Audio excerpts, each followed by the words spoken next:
really good motorbike has a habit of making you late for things, whether it's because you fancied another 10 minutes on your favourite bends, or because the sun comes out mid-ride and suddenly the long way home beckons. CFMOTO reckons the new 300 SR has got the perfect mix of accessible performance and everyday practicality that makes it equally engaging both on and off the beaten track. Best of all, because of its A2-friendly power output and price that undercuts most of its rivals, it's accessible to everybody, from younger riders looking to move up from a 125 to more experienced riders looking for their first taste of sports bike fun, like myself. We're taking it out today on some of our favourite roads to see how it stacks up and whether it really is as good as it looks.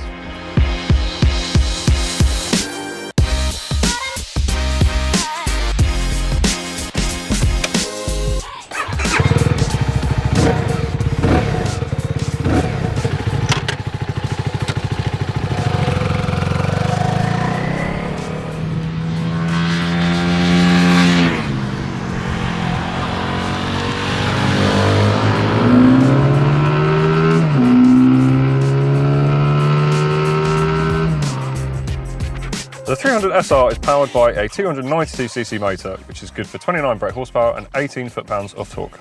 It's a single cylinder, so it's a little bit vibey at high revs, but if anything, that adds to the sensation of speed.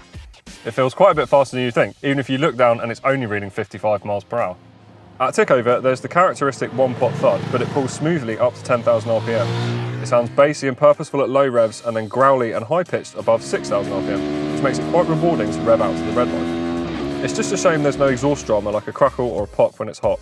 It's quick enough to be fun and put a smile on your face without putting points on your licence.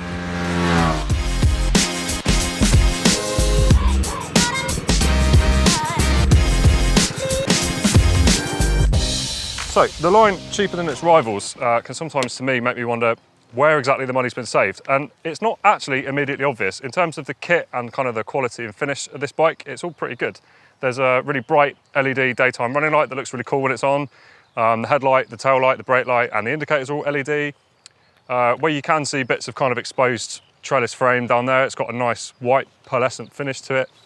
There's quite a lot of this kind of carbon fibre look stuff on the bike, which may or may not be to your taste. The switchgear, all the bits and bobs that you use kind of on the handlebars, it all feels really nice. It's all substantial and it clicks, you know, really positively. So you know when you're using it, all the edges nicely rounded off. It's all easy to use with gloves.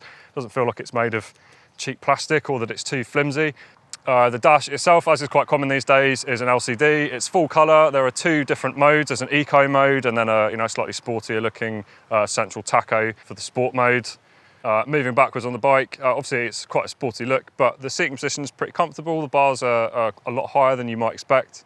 It's quite a bit of room. I don't really feel like I'm, kicking myself in the elbows every time I try and turn a corner. The seat's got a surprising amount of padding in it, really, for a sports bike. That's pretty comfortable. It's nice and wide. The pegs aren't that high, I don't think. You certainly feel like you're in kind of a tucked up position, but there's room there. I'm 6'2", and I don't feel like I've got too little space. To be honest, I think the pillion seat's probably a bit more useful to kind of brace yourself against, really, rather than taking a passenger on it. I don't think it's that kind of bike. It's a bit of a perch, personally. I don't think I would put myself on it or anyone else, but that's kind of up to you. So that's all well and good, but what's the bike actually like to ride? Well, we've been on A roads, B roads, bit of town riding, been on a dual carriageway a little bit today as well, and honestly, I can't find anything to fault. It's a cracking little bike. The engine actually feels quite a bit more powerful than the 30 horsepower it's got. It's really linear in its power delivery. You don't feel like you're kind of vulnerable pulling out of junctions or traffic lights, things like that. It's certainly got enough get up and go. The gearbox feels really solid. I've not had any missed shifts or false neutrals or anything like that. When you put your foot on the shifter and you get the gear you want kind of every time, there's no stress there.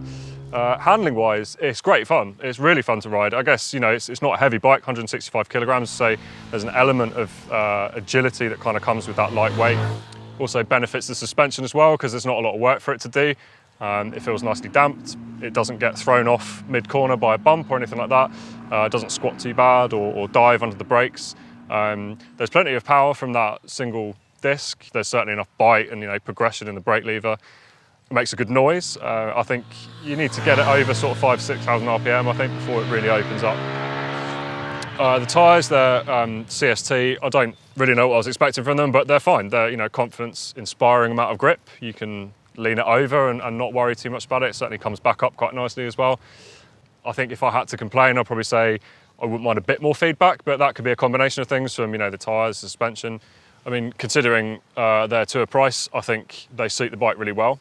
The dashboard LCD screen there, it's got several sort of settings, different brightness settings. There's an automatic mode.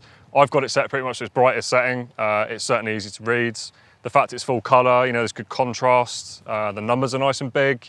There's a big gear shift indicator. Your speedometer is a big number. Like the rev counter, whether you've got it in the eco or the sport mode, very clear and easy to read. We've done sort of 50 or 60 miles so far today. Those are kind of my initial impressions, but with a good amount of daylight left, a good amount of fuel left in the tank, we're going to keep pressing on, do a few more miles and head back up to the office.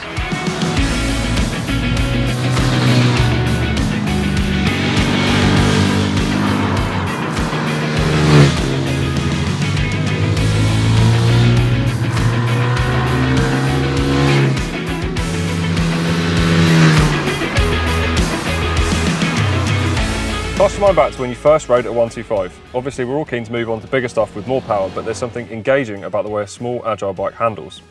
The 300 SR is super light and easy to wheel around. Its weight feels low to the ground and it's really stable at low speed. Combine that with small size means it's also easy to filter in town. The suspension isn't particularly sophisticated, but it gets the job done.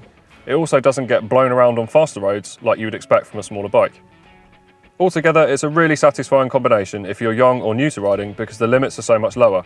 It's not going to entice you into corners at unrecoverable speeds, but you can still push on and have fun.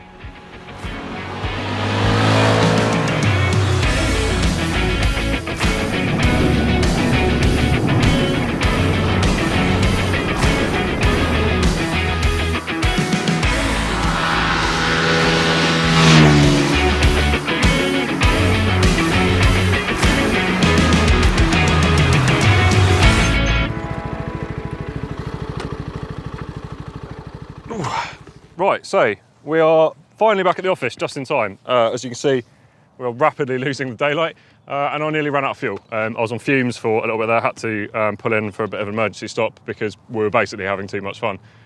It's been a really long day. We've done 164 miles. The bike has managed 62 mpg, which given we've been sort of using the same corners and kind of going back and forth quite a bit, I think it's actually pretty good going. I still can't really find anything that I would particularly fault about the way the bike rides. The mechanical's brilliant, the engine's really linear, the pickup's really nice, it's very usable. The biggest thing that I'm going to take away from today though, after that many miles in the saddle, is just how comfortable this is to use, for like longer riding, not just for a short blast on the weekend. As I said before, the bars are nice and high, so I haven't got any wrist pain. It's not been too much weight through my arms. My lower back feels fine. Who do I think it's for? I think this would really suit, a young rider, inexperienced rider that's coming up from a 125, wants a sports bike, but wants something that's kind of going to support them, isn't going to be too hard to ride, too complicated, or feel like it's chucking them off. It's so user-friendly. But equally, I think if you like myself, you've been riding for 2-3 years, not really done the sports bike thing, kind of want a bit of a taste of it. It's perfect for that. I'm surprised, I'm a bit sad to be leaving it here, frankly. I'd quite like to take it home tonight and take an even longer trip home. It's not perfect. There are a few bits that need sorting out, I think, potentially before it comes to the UK later this year. Just like little things, like a few sort of holes that could do with a rubber bung put in them. The screen doesn't do a huge amount, if I'm honest, but then I'm 6'2", so you kind of got to take that into account as well. But at the end of the day, when you look at everything on paper, it's under £4,000, which is really it's used bike money, but you get a 4-year warranty, so you're not going to have to worry about sort of anything going wrong. That really shows, I think, how confident CFMOTO are in the longevity of the parts they put on this bike. And the dealer network is increasing too, so you should be able to find, quite easily a garage to service or repair anything that goes wrong. But anyway, I am going to lock it up, I'm going to drive home and I'm going to go to bed. It's been a long day, but a very enjoyable day and a big thumbs up from me for the bike.